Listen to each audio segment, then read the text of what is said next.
we're working on one. Director Bennett.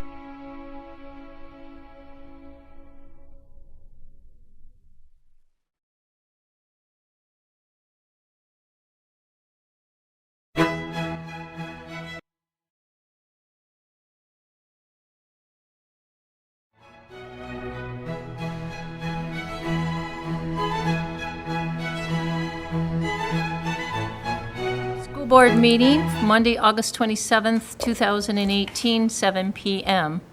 Welcome, and all members are present, so please stand and join us for the Pledge of Allegiance. I pledge allegiance to the flag of the United States of America and to the republic for which it stands, one nation, under God, indivisible, with liberty and justice for all. All right, is there a motion to approve tonight's agenda? So moved. Second. All right, all in favor of approving the agenda as written, please say aye. Aye. Opposed? Okay, moving on to recognition of students, staff, and public. First of all, we're going to have the Assistant Superintendent, Dr. Melby, come up and introduce Carol Campa.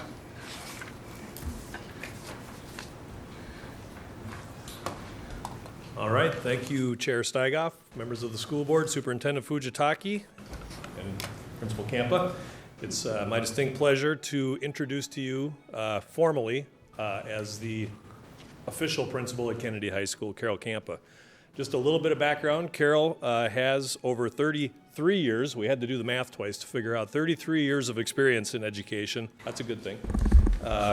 She began her career as a teacher and a coach, followed by years as a high school counselor, and is currently working on 17 years in school administration, which has led to her current role at Kennedy High School as the principal.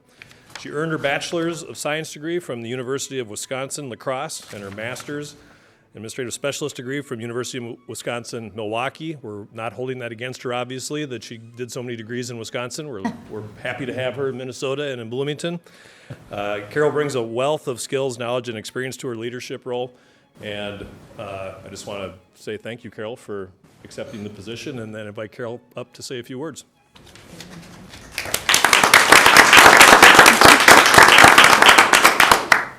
Board Chair Dawn Steigoff, members of the board, Superintendent Fujitaki, and to Assistant Superintendent Eric Melby. I want to thank you for your vote of confidence in selecting me as the principal of Kennedy High School. I'm honored to lead and serve the community of Kennedy, and I promise to devote all my skills and my commitment and ensure that all the students achieve at the highest level, while also achieving a career pathway that aligns with their skills and their passions. I'd like to also take this opportunity to recognize my son and thank him for his flexibility over the years. There were many times when I had to forgo the mom role to be a school administrator, and his support and understanding have meant the world to me. Again, thank you for this opportunity to lead and serve the amazing community that is Kennedy High School. Thank you.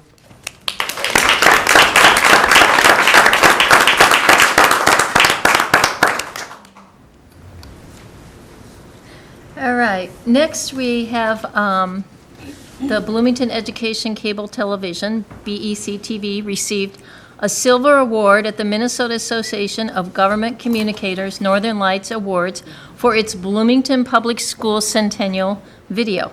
The Northern Lights Award recognized outstanding work in Minnesota's government, educational, and nonprofit communications. The Silver Award is the second highest honor in each category and recognizes work that represents government communications at the highest standards and accomplishes its goals with creativity and outstanding design. The Centennial Video commemorates the school district's 100 years of teaching and learning.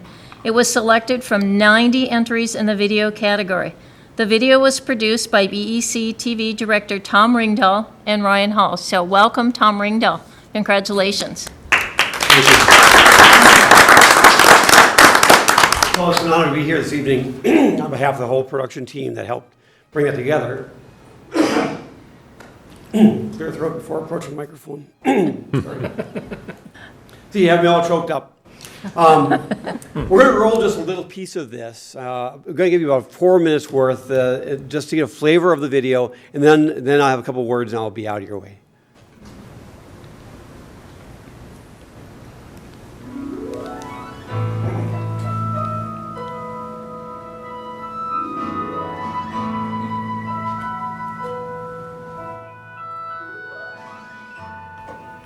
The one-room schoolhouse. It's hard to imagine a more iconic image, reminiscent of simpler days and of generations past. 100 years ago, the dawn of Bloomington Public Schools really spelled the sunset of these humble institutions of learning that were spread throughout our township, as we moved to an even larger building built to meet the needs of the entire city. And yet, Bloomington's commitment to education began even earlier. Children's education was foremost in Bloomington pioneers' minds. Elementary school was conducted in private homes, individually and collectively, until the community could construct schoolhouses. Our founders knew the importance of a quality education. In 1849, Bloomington legislator Martin McLeod sponsored legislation requiring that every child in Minnesota should attend school. Bloomington's first school was the Dakota Mission School, established around 1843 beside Reverend Gideon Pond's mission house, which still stands on the bluffs of the Minnesota River. This school served children of indigenous people as well as newly arrived settlers.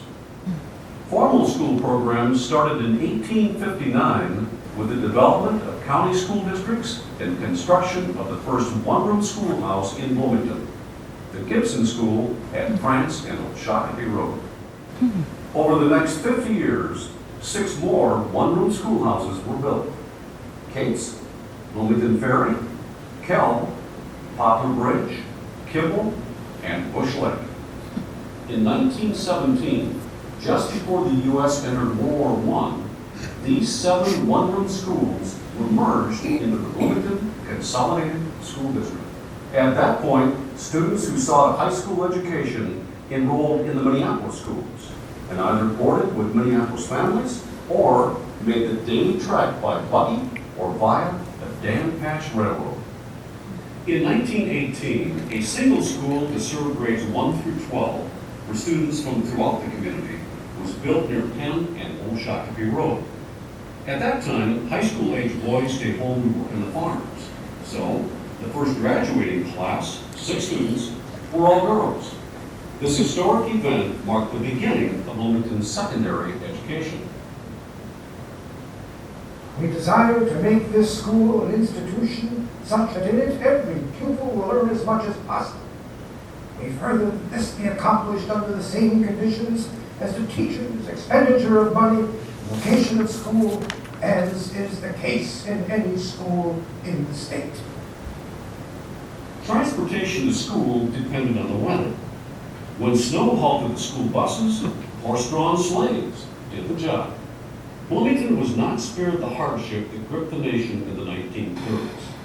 My mom always packed a lunch in a newspaper or a bag. If I could bring out my sandwich and it had some kind of meat or lettuce in it, and if it was bought in bread, that was a big deal. Bread was a dime a loaf, but my folks didn't have a dime to buy that loaf of bread. My dad was working for...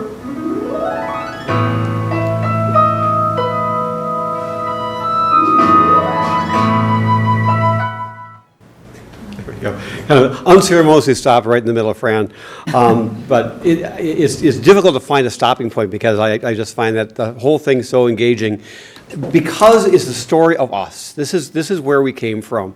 And what an honor it was for me and for the team to be able to work on this, to go back 100 years, especially to be able to talk to people like Fran, who grew up and was here. He's in his 90s. How much of this was he all part of? So it was really a wonderful opportunity to do that.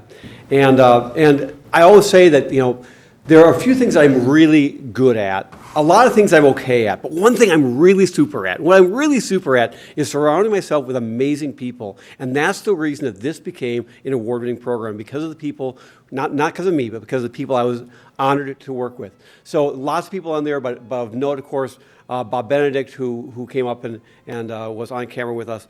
Addie Mattson, the former community relations director here in the schools for decades, who helped write the script. And from the Bloomington Historical Society, Vonda Kelly and Larry Granger, who are an amazing wealth of information. Those people are just, if you have not been down to the Historical Society, go there. These people just are, this could not have happened without them. So thank you all for your support in making this happen. Thank you all for making Bloomington Schools the place where 100 years ago, phenomenal things happened, and where 100 years later, phenomenal things are still happening. And that's because of what we as a community have done, because you as a board have done, and because of just great people around. So thanks for being part of that.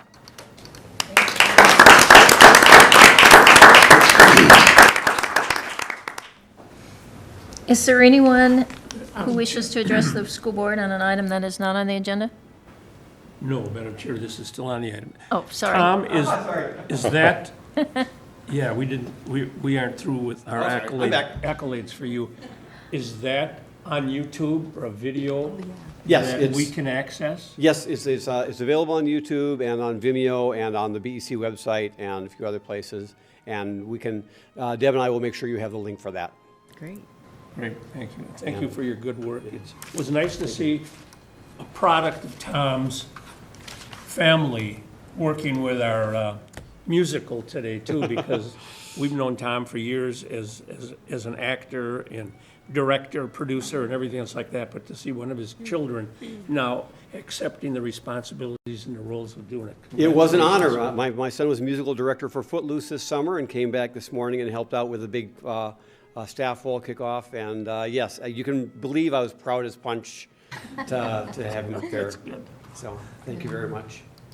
And he extends his thanks as well for being part of this. And I did forget one name I can't leave off, and that's Ryan Hall, who did on the video, who did all the photography and editing. He did all the heavy lifting. So kudos to him as well. Thank you. All right, thank you. All right, once again, is there anyone else who wishes to address the school board on an item that is not on the agenda? Okay, so let's move on to Part A then. Madam Chair, Yes. before we go any further, I just want to make note there's a young man here who's going for his Eagle badge. Okay. He's got a few months left before his birthday, but he needs to see governing body in action. So he and his mother are here, and I don't know if he wants to come up and say hello, but he is here in the audience tonight. So we all have to be on our best behavior. There you go. Well, welcome. Do you want to come up and say your name? Say hello? Where you go to school?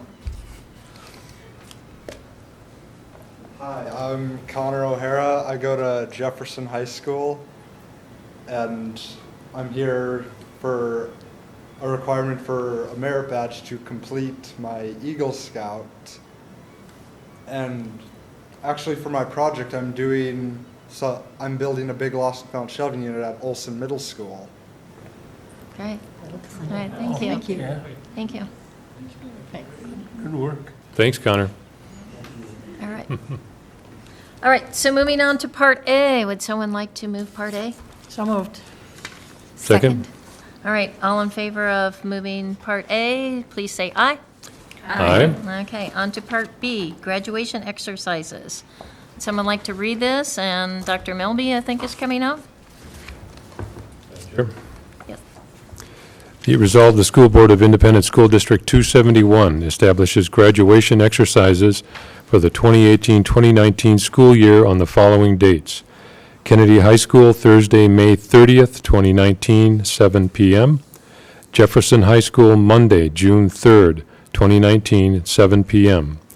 Furthermore, the School Board of Independent School District 271 establishes the location for the 2018-2019 graduation exercises as the Minneapolis Convention Center and approves the Minneapolis Convention Center permits for occupancy for the aforementioned dates. Second. Okay, Mr. Melby. Chair Steigoff, board members, and Superintendent Fujitaki. I don't have much more to add. Director Bergstrom did such a good job reading that. That's really what this is about. We're proposing to hold graduation on those dates, and again, at the convention center. We went back to the convention center this year, and from my perspective at least, it went well, and the feedback I got was positive. So we're excited to go back there again. Any questions? Madam Chair, just a quick comment on Dr. Melby's remarks. I nothing against our friends at the University of Minnesota. Mariucci was a fine venue, but the convention center, from my humble opinion, seems to be a much better suited. It's better suited for better sight lines. It just looks like it's made for graduations. So I was excited to see that we were going back there. We were there my first year on the board, however many years ago that was, and then last year. It doesn't disappoint. So I enjoy that venue. Great, thank you. All right, any other questions? Okay, then, all in favor of approving this, please say aye. Aye. Opposed? All right, thank you. Okay, moving on to the annual student behavior report. It's also Dr. Melby.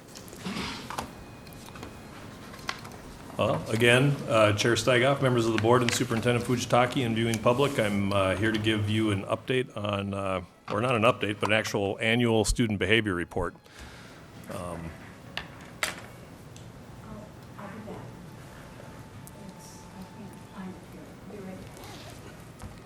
Deb Bunkle. The stars for a while. Deb will be pulling that up for me.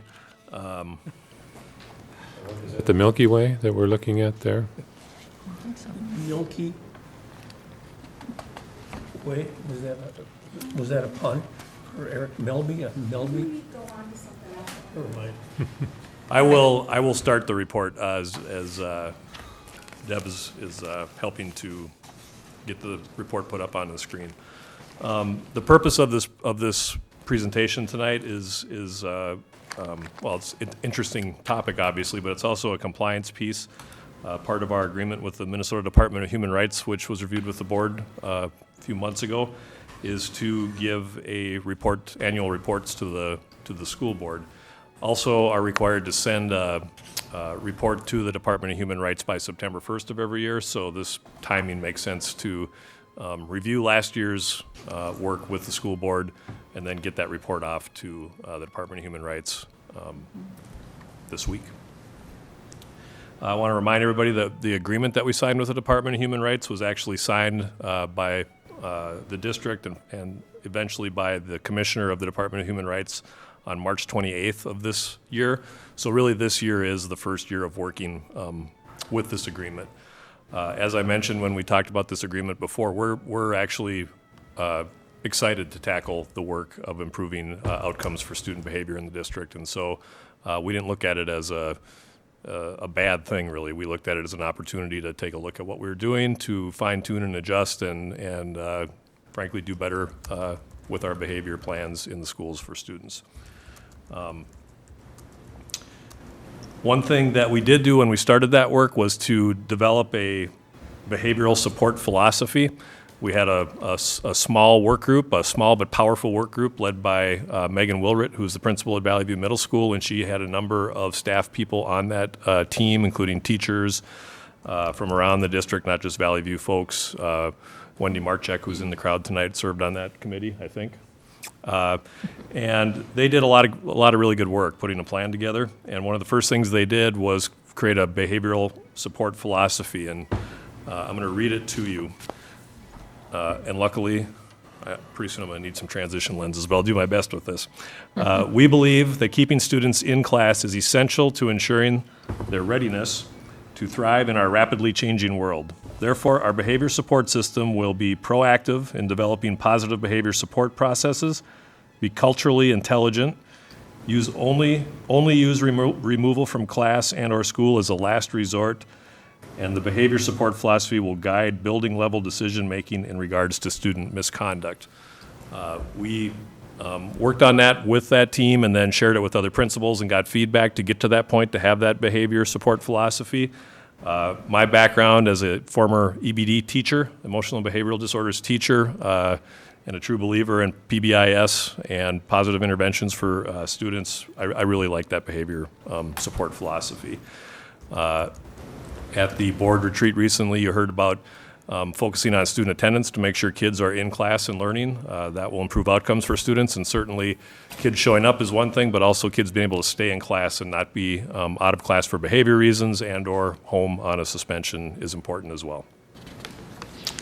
For tonight's meeting, the school board has some responsibilities in this plan. We had talked about it a few months ago, but I'll refresh your memory. One was to embrace a behavior support philosophy, which I just read to you. A big part of the board's work is to review and update relevant policies. 3 policies in particular were deemed to be extremely relevant towards the behavior plan, and I'm going to be visually challenged here a little bit, but it's policy 503, harassment and violence, which you updated in February of this year. Policy 514, bullying prohibition, which is scheduled to be updated in January this school year. And policy 506, student discipline, which was updated in April of this school year. So the board work on updating policies has been great the last few years, and in particular these policies that deal with student discipline, it's important that we update them as that's part of our agreement. The board also should get updates on the plan like I'm giving tonight, review our out-of-school suspension data, which I'll share with you in a minute, and engage community and students in the plan. And our plan to do that is to work through administration for the board with the PTSA this fall and with the student representatives or the student groups that work with the school board and get feedback from them as well. We also need to keep this plan in mind as we go into our budgeting process later in the year and make sure that we're accounting for any help that needs to be provided, through the behavior plan in our whole planning and budgeting process. Some updates for the board and the public from, even though the plan is really starting this year, we've done some work getting ready for that. That work includes student handbooks have been updated at the building level. That was part of the agreement as well, so there have been some updates regarding how we handle discipline in the student handbooks. We've enhanced our PAWS program. By enhanced, I mean we are having this year, PAWS, as you know, and the public maybe knows, is our in-school suspension program located at Olson Middle School. For years and years, it's been a middle school and high school combined program. That works some days, and some days it's not great to have middle schoolers and high schoolers who are having behavior issues together in the same program. So this year we are expanding the PAWS program and having a middle school PAWS and a high school PAWS. Sharing some staff, obviously, between those programs, but we will have separate spaces for the middle school and the high school students. And it's our hope and belief that that will encourage schools to use the PAWS program even more robustly than maybe they have been currently. So when I get into my next part here, I'm going to be talking about what we suspend kids for and things that maybe in the past resulted in an out-of-school suspension. With this enhanced PAWS program can hopefully result in time at PAWS instead of out of school. We also are re-energizing our PBIS program, I would call it. A number of our buildings are PBIS schools. We're working with those that aren't yet to hopefully get to that designation, and we're re-energizing is the right word, I think, working with the building leadership teams at the building level to kind of reinforce what positive behavior supports are. It's more than just great job, here's a ticket for good behavior. It's more than signs on the wall. It's a philosophy. So we're going to be working with staff on that this year. Sorry for the small print on my printout here. Equity plans at each building, the work that Andy Kubas started and has shared with the board is important work in the behavior of students. Site building leadership teams will be monitoring their behavior data throughout the year and monitoring and adjusting based on what they're seeing in their individual buildings. And we have updated and reduced the behavior codes. This is a little bit of inside baseball, but how teachers and principals code what goes into our discipline tracking system has been simplified, basically, so that we're not wondering if one behavior equates to another behavior over here. They're very similar, but they fall under different categories. So we're trying to simplify how we report that. And now, Just in time. Thank you, Deb. The PowerPoint's working because now I'm going to get into some numbers here. The out-of-school suspension data, this is from the Minnesota DERS Discipline Incident Reporting System, which is what the Department of Human Rights uses to work with school districts. I put on last year, 2 years ago, and last year's data, just to give you a little bit of trend data. At the board retreat last week, Dr. Heistad also shared out-of-school suspension and in-school suspension information with you. These numbers are even more fine-tuned today from the DERS report. So 16, 17, we also categorize things by non-discretionary and discretionary. Non-discretionary behaviors by students that would get you out of school suspended include things like bringing a weapon to school, getting in a violent fight, drugs. Those are things that are really non-negotiable. It doesn't, those things happen, you're going to have some out-of-school suspension time. The discretionary things typically fall under what we call disorderly conduct or disruptive behavior, or sometimes threats and intimidation, although not good, maybe shouldn't always result in an out-of-school suspension, depending on what the context of the situation is. So knowing that, in 16, 17, we had a total of 291 students. This is unduplicated students, so Eric Melby might have had 10 suspensions that year, but I'd count as one student in the count. So we had 291 students who were suspended out of school. And you can see the breakdown, about 55% of them were for non-discretionary behaviors and 45% were for discretionary behaviors. We really think we can impact both those numbers, but in particularly the discretionary out-of-school suspensions we're going to be focusing on with the behavior plan. Then this last school year, I'm happy to report that our numbers improved. We had 254 total out-of-school suspensions.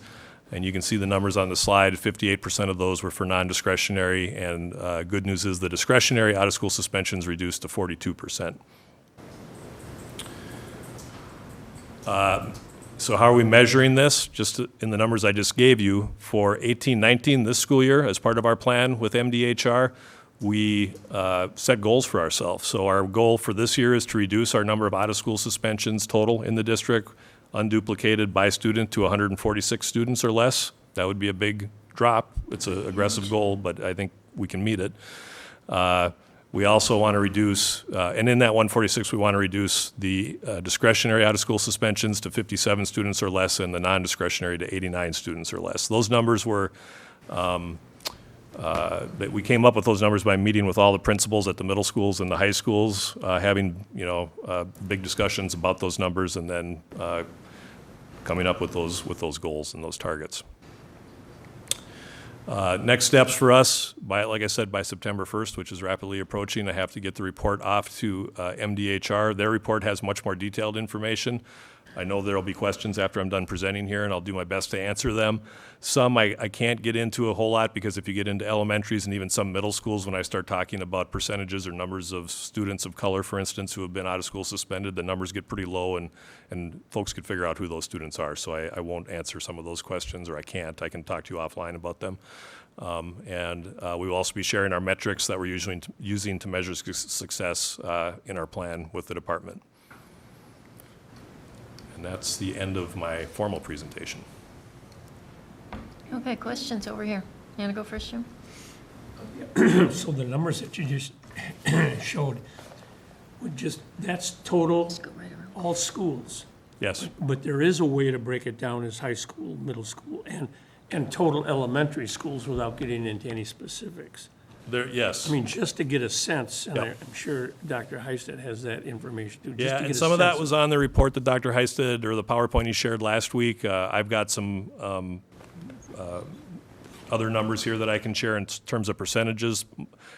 By and large, our vast majority of our out-of-school suspensions happen at the two high schools. The middle schools have some, and the elementaries really is a very low number, which is great.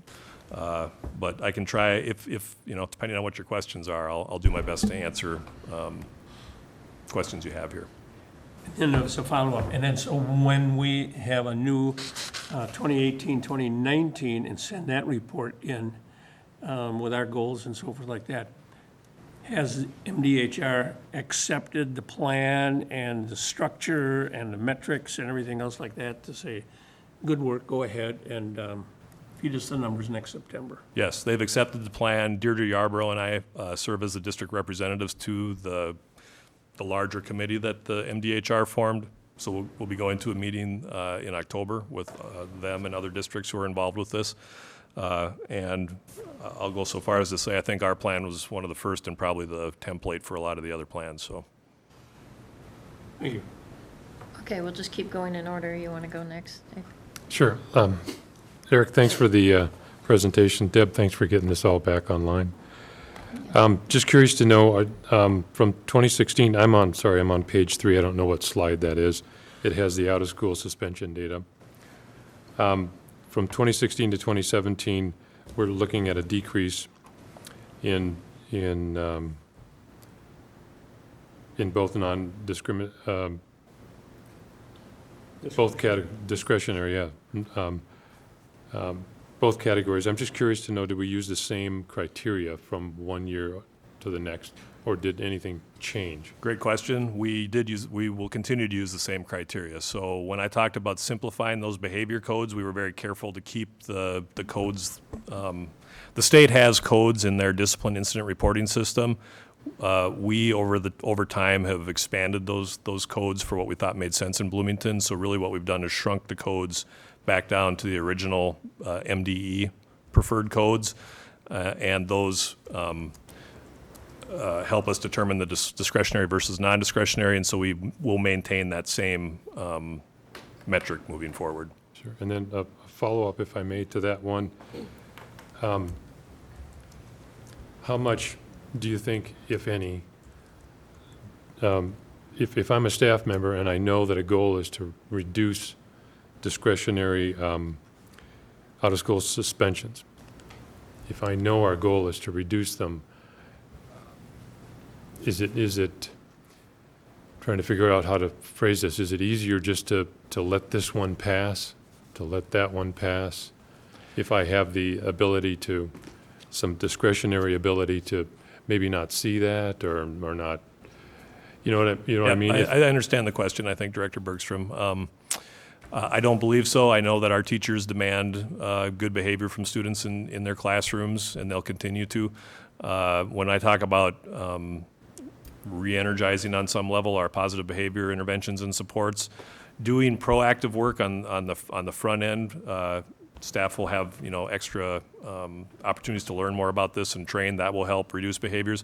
Kids will still misbehave, students will still misbehave in class, and when they do, they won't remain in class. What we do with them after they leave class is where I hope to really reduce the number of discretionary out-of-school suspensions, again, by having less of those kids leave class, number one, but if and when they do, having more options to deal with them, like the middle school and high school pause program, rather than out-of-school suspension. Oh, Nellie first and then Becky. Yeah, just a little bit of a follow-up on what Director Bergstrom just asked about. And when it comes to the approach that we have of keeping students in the classroom, could you give us a little bit more of details just for the board to know more about what takes place in a real situation in the classroom when there is misbehavior that comes from student? And my question is because, I know because of human nature, we can, as adults, can find ourselves in situations where there is confrontation, and we do have the option of removing ourselves if we need to. Mm-hmm. But if you are students, especially, if you're a little kid and you're in a classroom and you find yourself like, I can't do anything, I can't go anywhere, and then they start acting out even more. What kind of opportunities, and can you give more details? That's what I would like to know, more in details. What kind of opportunities does the student have to be able to just go out? Because as much as we want to keep them in the classroom and for the teachers to be able to manage the situations, we also want to give the kids that opportunity to take a little break, or you know what I mean? Mm-hmm. So yep. Can you tell us a little bit more about that, and also address a little bit more the issue of keeping high expectations for the students when it comes to behavior, not because, we have a different approach, so nobody's gonna take me out of this classroom. So how do we work with our students together so that they understand that there is an expectation that is to be kept in the classroom? Yeah, it's a lot of questions, but I'll do my best, Director Corbin. Everybody here in this room probably is familiar with the term quiet room, right? Our schools have quiet rooms. We're actually not calling them quiet rooms anymore. We're calling them student support centers, and there's a reason for that, because we don't want them just to be a timeout room, if you will, or a quiet room where kids have to go and sit and, fill out a bubble sheet or something to tell us how bad they felt about what they did in the classroom. It's really an opportunity for kids to have a place to go if they need to remove themselves from class. You're right, elementary students, that's a tougher call for elementary kids to make on a lot of levels. Certainly at our middle schools and high schools, students often do know when they're starting to escalate, and if we can have a place where they can go and not be a in trouble room, for instance, that's a positive, I think. I am a firm believer that there's a function to every behavior. That comes from my special education background. We do things called functional behavioral assessments, FBAs.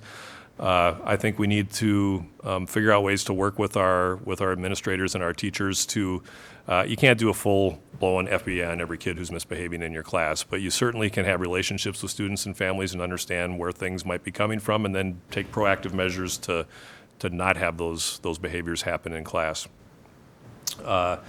So as we evolve our student support centers and what those rooms and the training of the staff in there have to work with students who need to take a break from class, I am hopeful that is at least one example of something. It's not just a place where you're kicked out of class and you have to go sit in the quiet room. It's a place for student support if you need support for whatever that reason may be. It may be sitting there waiting to see a social worker or a mental health worker. It may be there because you really have a great relationship with the person staffing that room, and so when you need help, you go down there. It can be a homework support center, so it's more than just a quiet room or a timeout room. Now, help me remember another. The expectations of the behavior. When we updated our handbook, we didn't change any expectations for student behavior. It was a lot of updating on what the policies were. Our expectation is, and all principals know this, that they go through those handbooks and those expectations for student behavior with students now at the beginning of the school year. We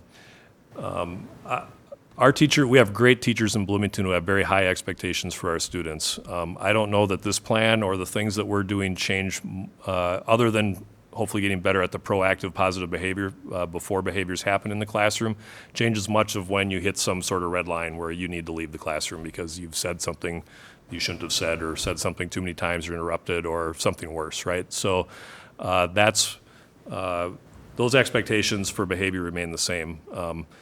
What we do when students reach that level and then get sent out of class is where we really do more work in this plan, trying to make sure that they're not to a point of out-of-school suspension, but we have other options for them. Mm-hmm. Well, the support part I truly appreciate, because I think it's important to provide that kind of support for the student who needs it right at the moment, as well as for the teacher, so that the teacher can keep focus in the rest of the class as well. Mm-hmm. Thank you.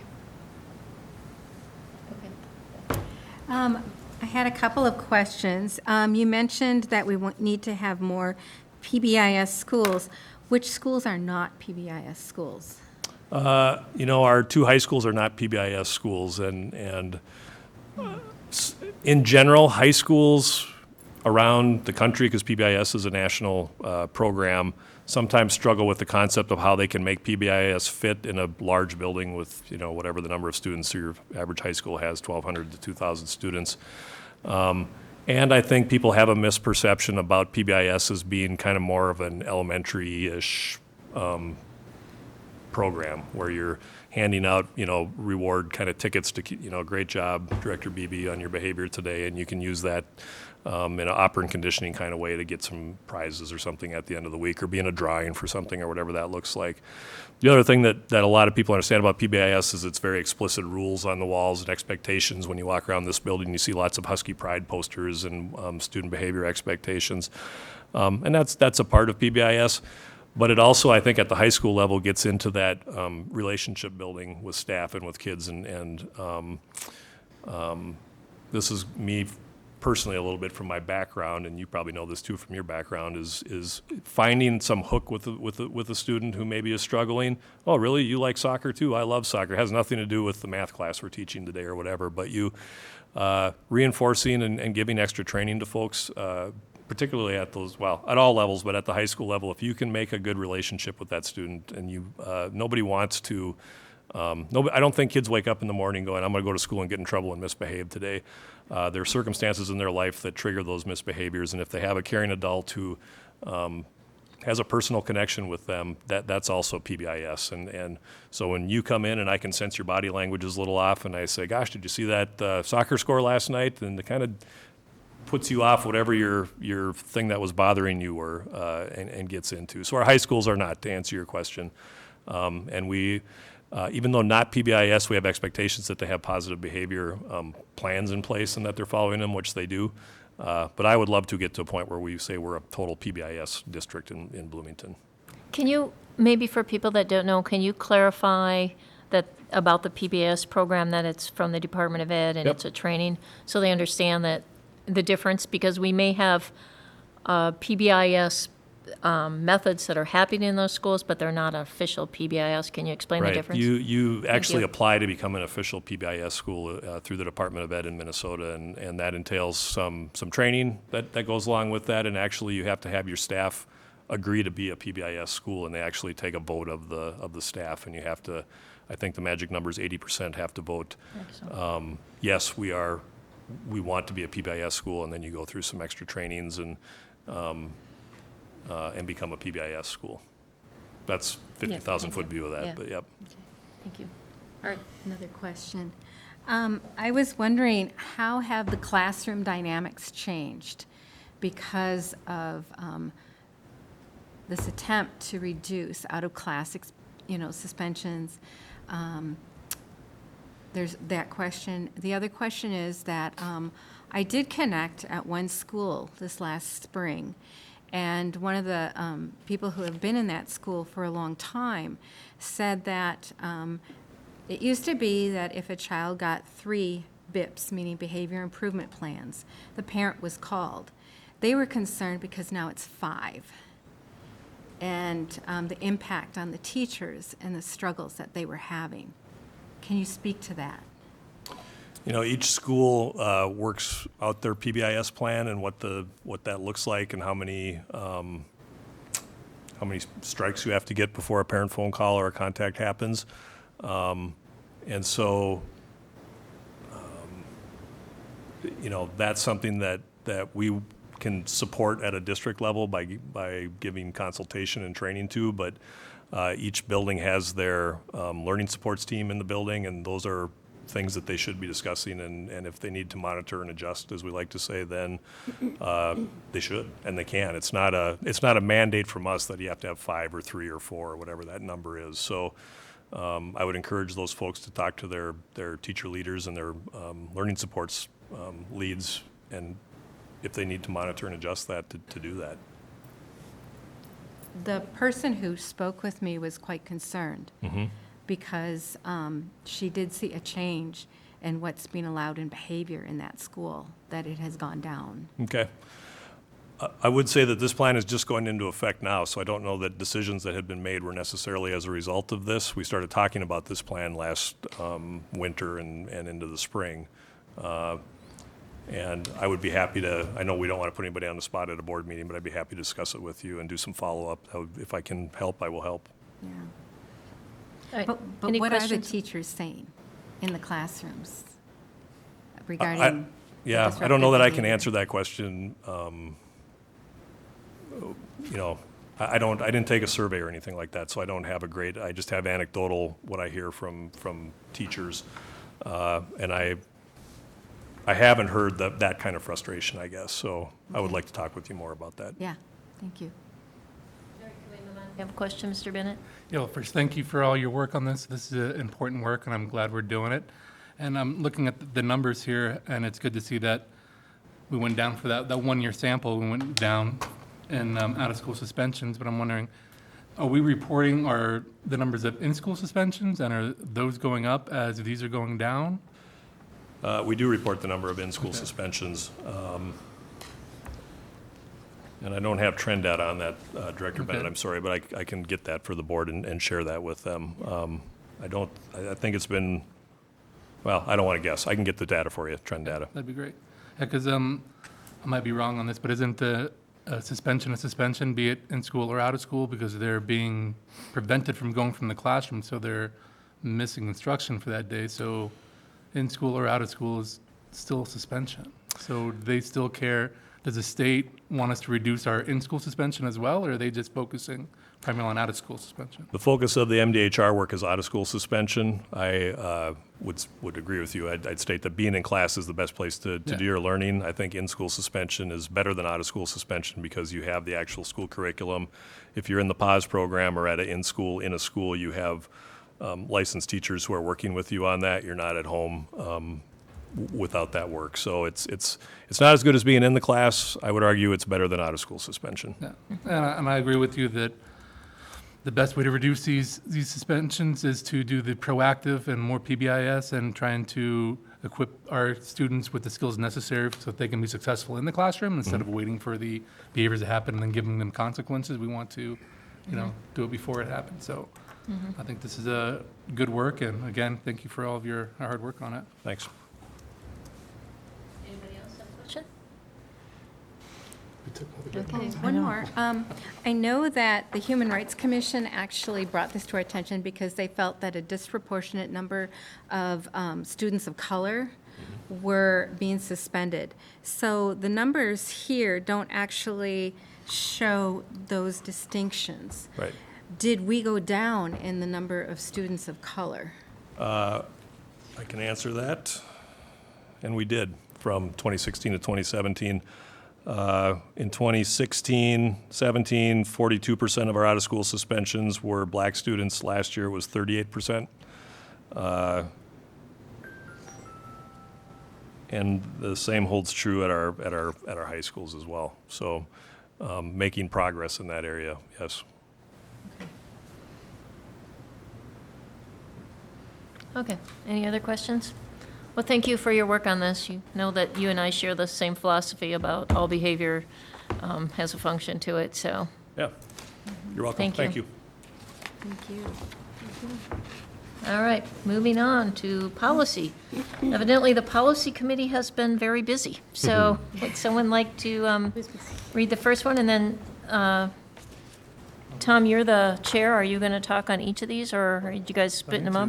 Splitting them up? Oh, okay. All right. Cabinet member can Okay, Madam thank Chair, you. I'll take this one. All right, guess he's going to read it. Be resolved, the School Board of Independent School District 271 approves revised policy 902, use of district facilities. Second. Okay, go ahead. We have Tamara here from Community Ed, so would you like to go ahead on this one? Great. Good evening, Chair Steigoff, Superintendent Fujitaki, members of the board and viewing audience. This evening, you have in front of you a resolution to approve updates for policy 902. As presented to the policy committee, the changes of the regulations are, one, changing the policy number from 806 to 902 to align with the MSBA, and wording changes are recommended by the committee. Are there any questions? Go ahead.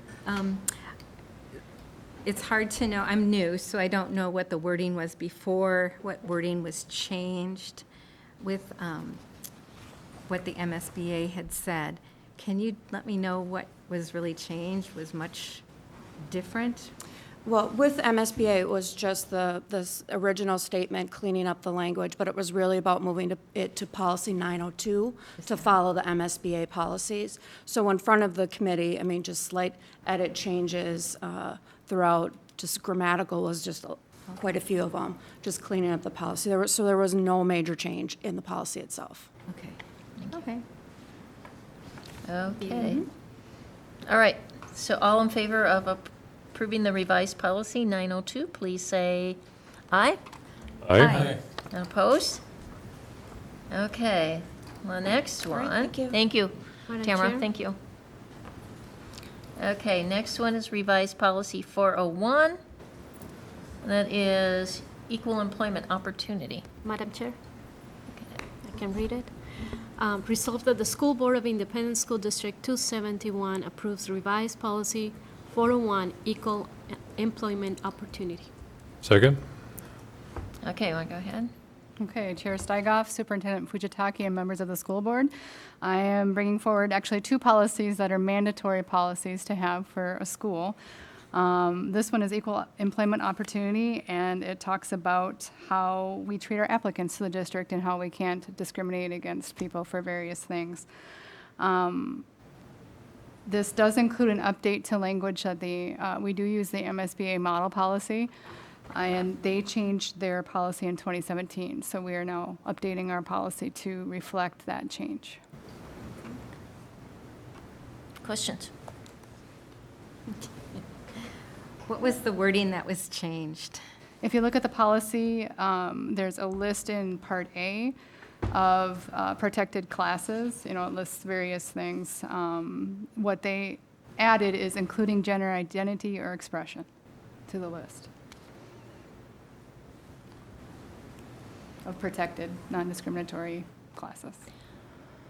Okay. Any other questions? All right. I have one. It regards the definition of harassment. I went back to the policy that was listed, and I'm not quite sure exactly how to express this, but in our society today, if you disagree with somebody, they tend to define that as hate speech or harassment. How do we allow for example, we've got, I don't know how many different religions represented within our district, with all different ethnicities and that. One might agree with one might agree with another. There's different creeds. Creeds are defined as a belief system. We have many different ones. But it just seems like, given what's going on in society, if you disagree with somebody, they attack you. And I'm wondering, how do we define harassment in light of a pluralistic society where there should still be room for agreeing and disagreeing, not hurting another individual or creating a fearful or an intimidating environment, but where people can just disagree without being told that they're harassing somebody because they don't agree with them? Well, I think harassment's used incorrectly in a lot of cases. That seems to be a common word that people use when it really doesn't fall legally to the definition of harassment. So when you get involved in a situation, you have to determine first if it does legally meet, you know, the definition of what harassment means. Our harassment policy, which we have separate from this, helps with that definition and that investigation. But I always consult an attorney at that point and get their recommendation on any situation that would happen. As far as treating people and disagreeing with people, we do have a respectful workplace policy that outlines what we would consider professional discourse and disagreement between people and how to express that appropriately. So I think that policy addresses that type of interaction, at least within the school district. Are those policies online? Yep. Yep. Because I have read all the policies numerous times, but it sometimes seems like, do our new employees and existing employees get a handbook? Yeah, we don't have a handbook. We do hand out specific policies when people start with us. And we also refer them to the policies online. We also do annual update training on many of our policies in the district, including harassment. Okay. Yeah. So we send out links to all the policies. Yeah, I did a seminar with MSBA Yep. on harassment. Yep. But I'm just looking at what's happening in society and how do we protect one another in our district, Yep. given that, so. So yeah, I would recommend the respectful workplace policy is the one that we really try to address that type of interaction. Okay. Okay, yeah, thank you. Okay. Any other questions? Okay. All in favor of approving the revised policy 401, please say aye. Aye. Opposed? Okay, the next one, 402, would someone like to read that one? Madam Chair. Be it resolved that the School Board of Independent School District 271 approves revised policy 402, disability non-discrimination. Second? Okay, again, this is a mandatory policy that's required of school districts. We do use the MSBA Association model policy again. There were no changes in the policy basically from what MSBA had. We did format it, we made a formatting change to the purpose statement, basically, which is common in all of our policies. So we formatted it to match the rest of the way that we word the purpose statements of our policies. So other than that, there are no substantial changes to the policy, so. Okay, questions? Okay, all in favor of approving policy, revised policy 402, please say aye. Aye. Opposed? Thank you. Okay, the next one is revised policy 102, equal educational opportunity. Madam Chair. Be it resolved, the School Board of Independent School District 271 approves revised policy 102, equal education opportunity. Second. You talking to that one? Yeah, I'll address it. Thank you. This is a state mandatory policy. This policy was last reviewed by this board in April of 2014. Our guidelines are to review the policies at least once every 5 years. There's no substantive changes to this policy except that we changed the order of what the MSBA model policy, how it reads. Paragraph A in our policy is paragraph C in the model policy. We just reordered the paragraphs for readability. So no substantive changes. Thank you. Okay, questions? Mr. Song. Chair, as we're going through these policies, and realizing the extent to which our district does this, there are some districts that have less policy numbers than we do. How does the charter schools, which are public schools, quasi-public schools, however you want to define them, have to deal with policies? Public schools. Is that a question for who? Jim? I don't know, I'm not involved in a charter school, so I'm, The charter school is a public school, so they're required to have the mandatory policies. And do they cooperate with the MSBA formats, templates, or are they I free? don't know what they do. Some charter schools are members of MSBA. isn't there a charter school association or something too? Yeah, so it may be from there. Okay, thank you. Now I Okay. can sleep better today. Okay. So any other questions?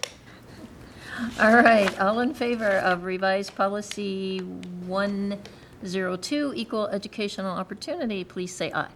Aye. And opposed?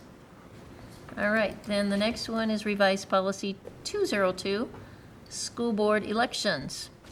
Someone like to read that one?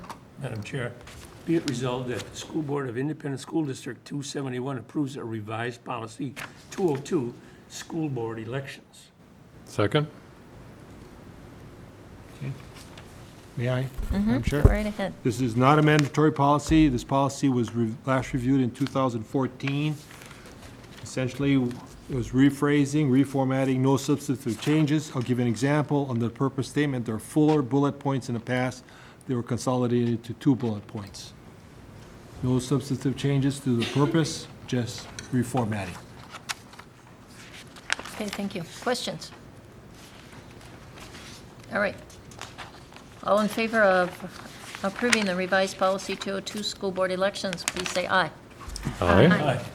Opposed? All right, and the next one is revised policy 203, school board meetings. You want to address that one also? Oh, I guess somebody needs to read it I'll first. input. Be resolved, the School Board of Independent School District 271 approves revised policy 203, school board meetings. Second? Great, thank you. Not a mandatory policy, last reviewed again in 2014. Essentially, what we did was we're proposing the deletion of the regulations because the regulations were redundant to the policy itself. Any questions? All right, all in favor of approving revised policy 203, school board meetings, please say aye. Aye. Opposed? Okay, and the last one, revised policy 214, out-of-state travel by board members. Someone like to read that one? Madam Chair. Be it resolved that the School Board of Independent School District 271 approves revised policy 214, out-of-state travel by school board members. Second. Okay, Madam Chair, this is a mandatory policy, last reviewed in 2014 by the school board. The major change is in paragraph 3, where it currently reads, the current policy reads, pre-approved by the school board, by the board chair, I'm sorry. We're proposing that it be changed to the school board. This is to be in alignment with the MSBA model policy. Everybody follow that? In the past, the board chair could pre-approve. Now we're recommending that the school board pre-approve all out-of-state travel. Any questions? No, Jim. no questions, Madam Chair, but I just wanted to state that the policy committee meets on a regular basis to go through some of these, and a lot of times there's a lot of word changes because we rely on the Minnesota School Boards Association to do a lot of the background check. So when we change the word district or school board or whatever it is that comes up, there's a lot of just wordsmithing that goes on with some of the terminology that's going on. But I want to thank the board for not getting into too many questions about it. Questions are natural to have on policies as we go through them. But because we rely so much on the Minnesota School Boards Association and their whole legal team, as well as our administration who goes through, and especially Deb Bunkhold, who goes through all of these to make sure that the committee sees is good. And then when we meet as a committee, we go through every once in a while, too much trying to wordsmith, but otherwise it's been very effective. And if anybody has a desire to join the committee, there certainly is an opportunity for that. One of the members will probably yield it to that position. Is that a hint you want someone to take your spot there, Jim, or what? What can it mean? And we can't have more than 3, Nobody so. listens to me on the committee anyhow, so that's why I just kind of say somebody else. Do at the board table.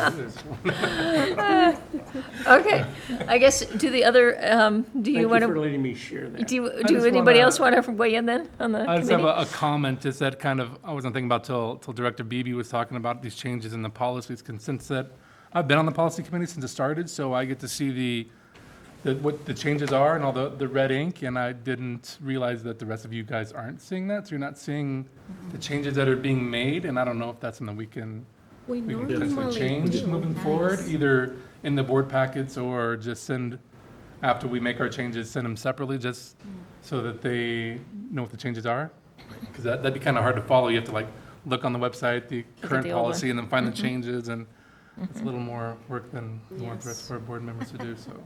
Okay. I think we can make that change moving forward. But I have no questions about this policy, although we did a lot of conversation on this one. It was kind of funny on the, well, who should authorize it? Should it just be the chair? Well, what? So it was a fun conversation that we had on this policy. It was great conversation, and it's nice to see that happen. I think the audience and the folks that are, watching at home don't understand that if Director Bennett, myself, and Director Sorum aren't asking questions on policies, we've already beat these up in our committee meeting, and this is an opportunity to open it up for the rest of the board for their questions. So it's a lot of work, and I'm thankful to the district to prepare these, to get them ready for us to work them over, which is what we do when we meet. All right, let's vote on the last one here. So, all in favor of the revised policy 214, out-of-state travel by board members, please say aye. Aye. And opposed? All right, thank you, everyone. I just want to add, I did have a student ask us that after one of our meetings, that they didn't understand that the policy committee had already gone through these, so it's important that you made that distinction for everybody else. And also that we get our packets the week before, so we've all already read them and asked a lot of questions about them. So, because the student did say, well, how did you approve those so fast? So I didn't even have time to read it. So, just so people understand that we already have done our homework before we get here. All right, moving on to board members' reports. Anybody want to go first tonight? Go ahead. Okay, well, we just said policy, so I might as well throw that out there. We had a policy committee meeting. We reviewed these 7 policies, I think, there. And we still want to make the goal of reviewing 20 policies. And at that meeting, Dick and Jim decided they wanted me to be chair again, so you guys are stuck with me for another year, chair of this committee. And then also had a meeting of the Student School Board representative, or the Student School Board Advisory Council. So our 2 student reps, our returning one, Jackson Magdala. Damagala, that's his name. And Allie Starks, our new one from Kennedy. So just kind of going over the roles and responsibilities and expectations of student school board representatives. And their first meeting will be at the end of September. And that's also when we plan on doing the school board photos, so we can update our photos, so make sure you put on a tie and dress nice and all that. So that was a fun little meeting. And then since it's a new school year, we changed our school ambassadorships, is that what they call them? So I have 2 new schools this year, and one of them is Ridgeview. So principal over at Ridgeview, Mr. Abramson, invited me over to see all the changes that they had at Ridgeview, and it looks like it's like a brand new school in there. And there's still a lot of trying to get all the last minute details together. So I really want to thank all the staff that's there, that's putting in a lot of time this week to get their classrooms back in order and get the school ready for the students to start next week. And in the next couple of weeks, if you guys have any time, it'd be great to just go tour that school to see all the cool changes that they've done. And that concludes my report. Thank you. All right, anyone else? Madam Chair? Go ahead, Dave. I'll cross the one off about our policy meeting since Director Bennett talked about that. Had an opportunity to attend the all-staff back-to-school celebration this morning over at Kennedy. It's always fun. That particular one is a fun one to see everybody come back rested and refreshed and ready to rock and roll after whatever wherever their paths take them over the summer. It was also really interesting, and Tom had mentioned that Ridgeview got some work done. Kennedy had some work done as well. There was some work done in the auditorium, the sound system, the seats, but also in the cafeteria. I don't think the students will recognize the cafeteria. It's to say it's spiffed up is doing it an injustice. It was a lot more comfortable.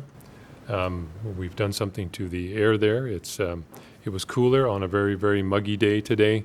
It was actually pleasant to be in there. So it was a lot of fun. That's a neat venue, and many thanks to the staff that made it to that. Had the opportunity to attend a new staff breakfast greeting. It was in this room. I think it was last Tuesday. It's in the morning. It's nice to see the fresh new faces combined with some seasoned staff that we've been able to lure from other districts. And of course, once we get them here, they understand that this is the best place to be, and they really don't want to leave. So it's always fun to see, to walk around and talk to the new folks. And I sat down with one young lady who was a Bloomington graduate from 2014 and is now back with us, and I think she is she's at the Transition Center. I believe that's where she's teaching. Anyways, it's just really fun. This is her first teaching job, and she's just a recent graduate, and it's neat to hear those stories as you progress through the people at the tables here. So that's a really interesting event, and it's fun to catch up with them later in the year and to see that their smile is actually even bigger. 917 had a board meeting. It was last week, and 917 is getting ready for the start of their new year. Lots of changes in the building. The Cedar building is almost finished over there. We took a slideshow tour. I'm going to get over there and take a look at it in person, but we changed a I think it was a Cub Foods store, so it was many thousand square feet into into a school. And it's ready to rock and roll. So lots of good things happening there. And that'll be the end of my report for now. Anyone else? Okay, go ahead. I attended for the first time the back to school event this morning, and I was impressed by all of those that have been with Bloomington schools for so long. And honor was given to those who have been in the Bloomington School District for 25, 30, 35, and 40 years. And also our tenured teachers were acknowledged.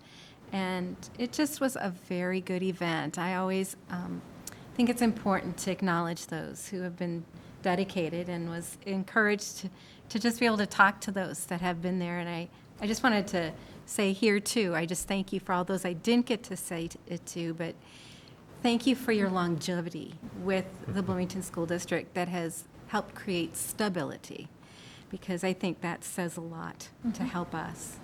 So, and I don't know if you guys have had them knocking on your door, but the different sports teams are going around selling cookie dough and those coupon things, and so I've supported the volleyball team and now the girls soccer team, and I guess the football guys are coming around too. So if you're out there, support our groups. And also the first football game is on Thursday night. We'll be sure and send them all to your house since you just told them now. Yeah, they've been coming. I mean, my Most of kids them know sold my stuff. address. It's time to repay, So, but it's fun. It's fun.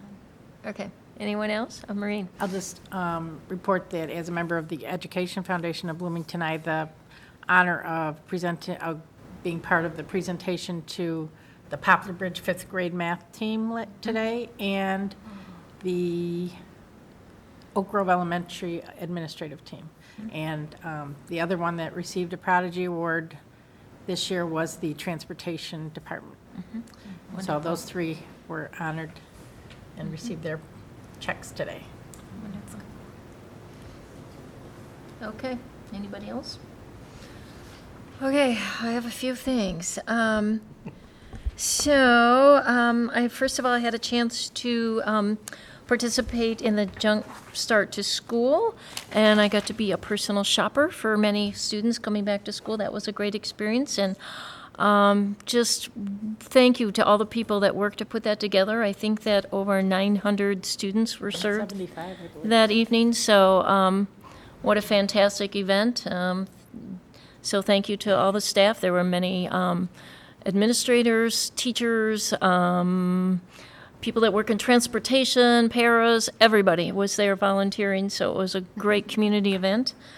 Also, I had a chance to, as Tom said, we have new schools that were all assigned, so I had a chance to go and get a tour of both Westwood and Poplar Bridge, the two of my new schools this year, and they've also had some improvements since I've been in those buildings, so it's nice to see, and both principals there met with me and gave me a tour.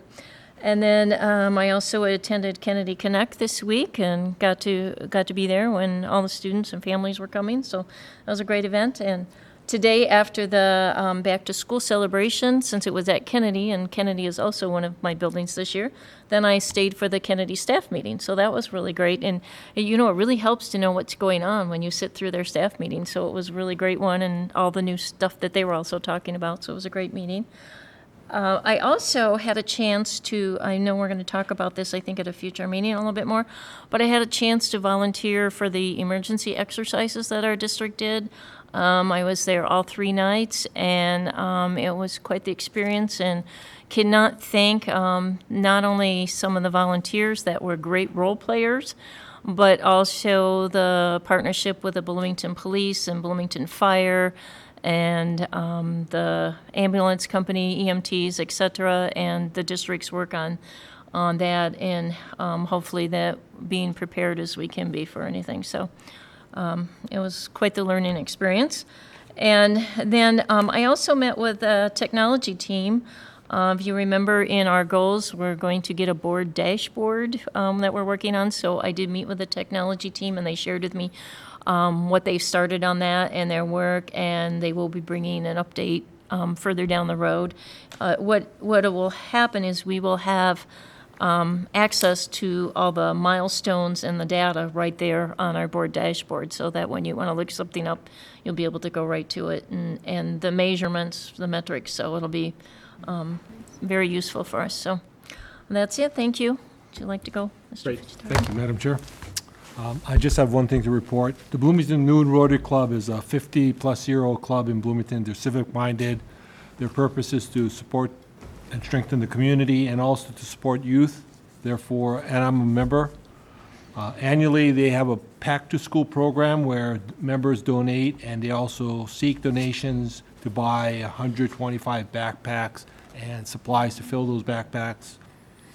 Today, the members stuffed the backpacks with supplies, and 50 were delivered to Indian Mounds, and 75 backpacks were delivered to Valley View Middle School.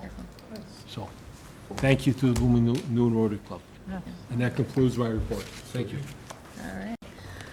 Is there any other business that needs to come before the board? All right, meeting is adjourned.